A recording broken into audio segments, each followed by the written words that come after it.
بسم اللہ الرحمن الرحیم۔ السلام علیکم ورحمۃ اللہ وبرکاتہ۔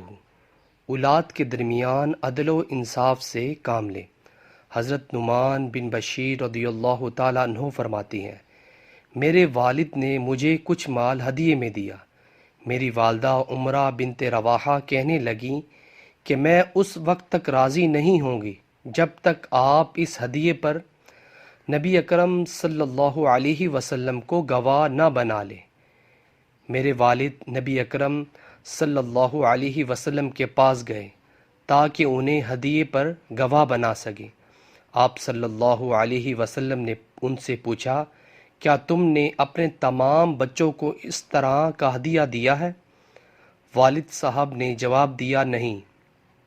آپ صلی اللہ علیہ وسلم نے فرمایا، اللہ سے ڈرو اور اپنی اولاد کے درمیان عدل و انصاف سے کام لو۔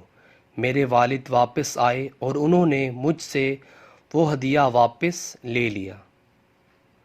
صحیح بخاری کی حدیث ہے۔ سو ویورز، ہمیں بھی چاہیے کہ ہم اپنے بچوں میں عدل و انصاف کیا کریں۔ سو اللہ تعالیٰ سے دعا ہے کہ اللہ تعالیٰ ہمیں بھی اس حدیث پر عمل کرنے کی توفیق عطا فرمائے۔ ویڈیو کو شیئر کریں۔ جزاک اللہ۔ السلام علیکم ورحمۃ اللہ وبرکاتہ۔